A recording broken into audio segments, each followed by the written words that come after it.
Good afternoon, everybody. Troy from the Do-It-Yourself World and the Off-Grid Project. It was a cold start today, and I worked mostly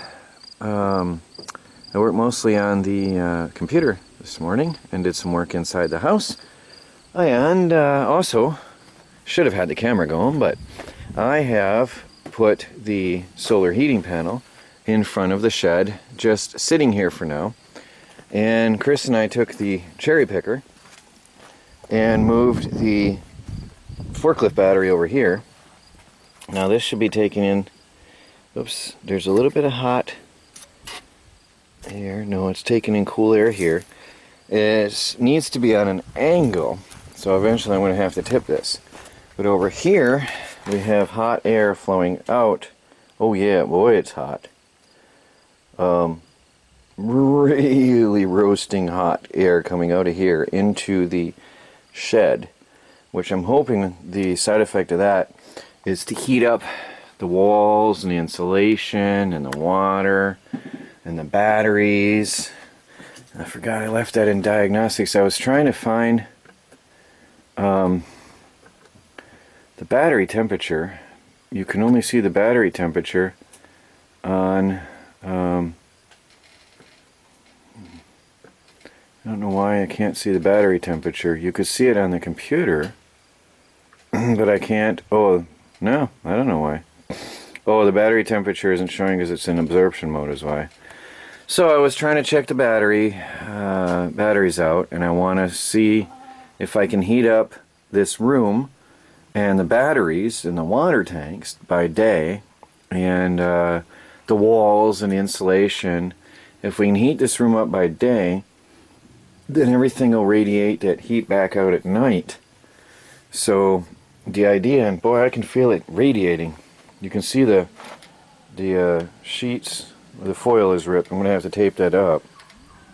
Eventually, maybe next year, I'll have to rebuild this whole thing with new insulation.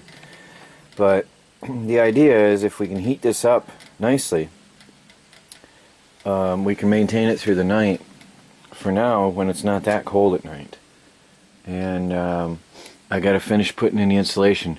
The problem is I don't have the money till next payday at the end of the month. So this is wide open to the outside world. So all our heat is going out right there. And I want to buy the styrofoam insulation for the roof. It will, because it's rigid, it'll allow the ridges on the corrugated steel to become vents to allow the air to flow up and prevent condensation up there in the metal. And so I want to get the rigid foam, seal that off with the foam, and stop heat loss up there. And then I got to finish these couple little bits of pieces here. There's one piece of insulation there, little angled piece there, 2 sheets here, not a big deal. And then I got to finish putting the paneling in. And then a door. The door is another issue we got to build, but it's not, we still have, I think, a month till the snow falls. But the fact though is, I want to get this all put together and get this insulated and done before then, obviously. And this heater, I got to figure out, now that I have it over here, I see how huge it is. I want to have the heater standing up with the hot air blowing in, but the heater is actually taller than it goes up and interferes with the frame of the solar panels. So I'm going to have to put the heater at an angle somehow and maybe offset to the side next to the solar panels. So I'm going to have to build a frame to rest the heater on and then have it tilted into the sun properly, and then have the ducts coming in through the side wall. And I have moved out the dandy wood stove today, and I'm putting in the Sears stove is going to go on the blocks here.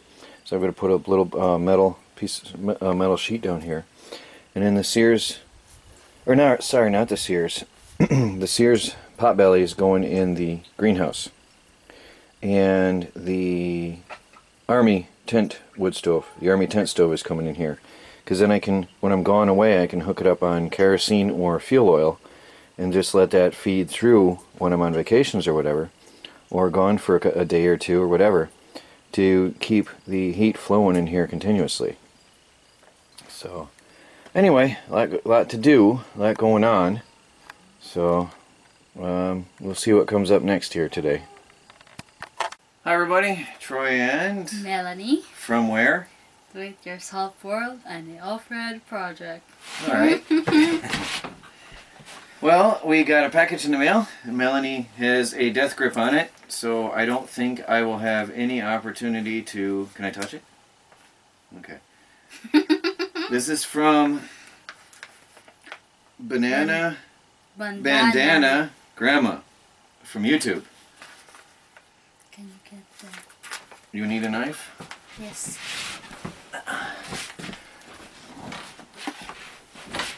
Oh, thank you.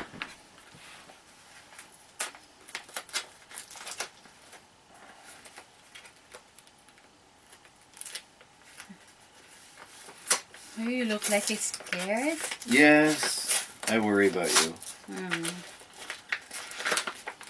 Oh, one more. Thank you.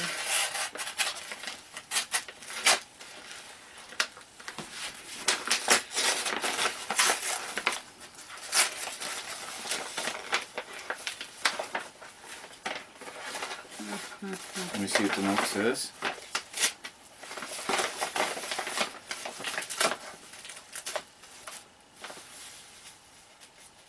Oh, this is for Melanie. It says, when you were building the chicken run and joking about where Troy would sleep. Let's see what it is here.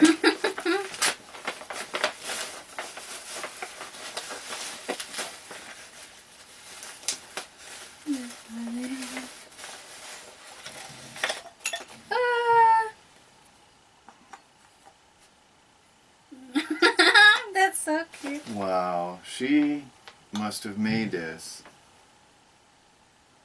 Oh, you can put the name in.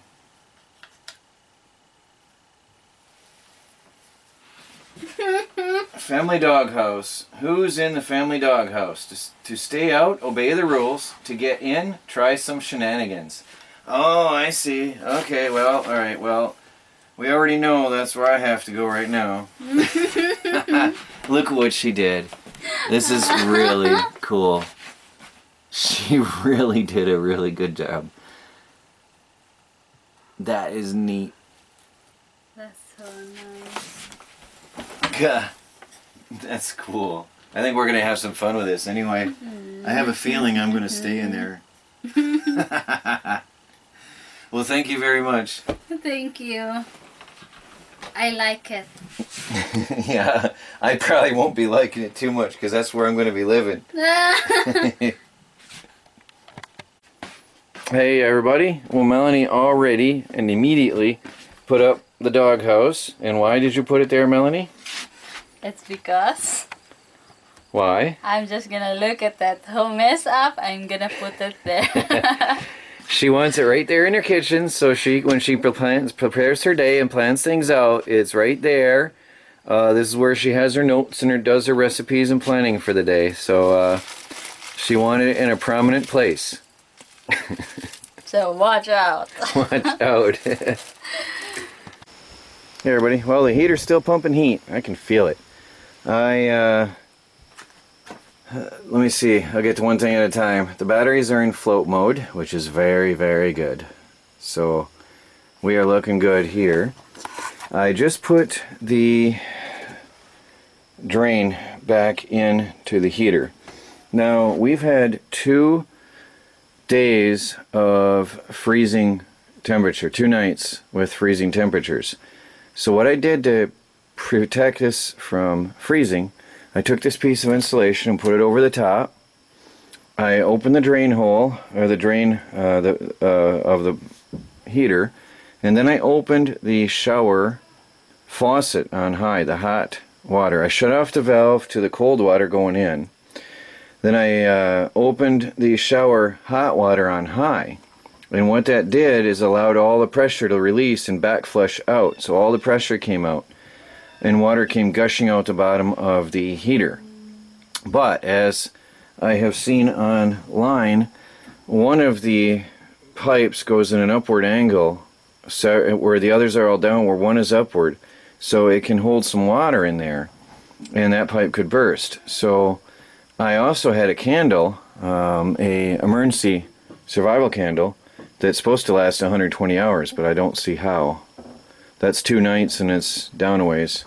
But anyway, I had the emergency candle propped up right up to here underneath, so all the warm air would go, or the warmth from the candle would go inside. And it has kept the thing safe. Now, if we were going to have extreme cold temperatures before I have this shed insulated and sealed, then I would have to actually use compressed air to back blow through the lines to make sure there was absolutely nothing left in that. But we did okay for now. Look at this, guys. What did you just say, Melanie? Troy has to come out in the doghouse because he's been a good person now. I've been a good boy. Well, I'm not gonna go in because I am the one judging it. We're gonna have to have a discussion. Hey everybody, well that's a very typical harvest appearance. Oh, Melanie's still getting cherry tomatoes. I just picked the pumpkins, and we got 2 over here. Now the chipmunks have destroyed one, the biggest one of all. I'll take you over and show you. Very, very big pumpkin, which I was excited to harvest all this time, has become chicken feed because the chipmunks, I should say, devoured the whole section of it that was on the ground, made an opening, and then ate out the guts of it, causing it to rot inside, which very much disturbs me and angers me, because that was the big pumpkin. That was the big one of all. Now it's chicken food. The chickens are happy though. They're thankful. If they could say thank you, I'm sure they would. Over here, I've been preparing for construction for tomorrow. When Mark comes back, there's a large window with screen, so I'd like to make that a hinged window frame. It has no frame, just a window, and has a screen the same size behind it. Now I have discovered something. I'm happy I discovered it now rather than later. These 4 window frames have 1 dimension, like they're all the same. Over here we have one that's a little bit smaller, and over here we've got 3, I think, 3, 1, 2, 3, that's a little bit smaller yet. Some of the windows were broke and some didn't even make it here at all from the windows, but hopefully I'm figuring I can make out of plexiglass and restore what I don't have. I kept all the frames that I could get that weren't destroyed on the day that these were taken out of the house, and my friend hooked me up with these. We did some trade of some kind or another. There's a bunch of windows and screens of various sizes I now have discovered. So we will see what fits what where, but we're going to frame the walls so that 4 matching windows will go up on the top, I figure. And then we've got 3 smaller and 1 odd sized. So it's going to look a little off on one spot, but I think we can make it work. And then I'm going to have, as we frame them, we'll have all the glass out. And then eventually, as money and finances and time allow, we'll replace any broken glass with plexiglass. And temporarily we can always use thicker plastic. So, and then that window here is going to go on this side, and I have a screen door I'll show you in a minute as well. That window will go right here, and then we'll have the door, or the door and the window. I think the window first and then the door. That's the way it's going to be.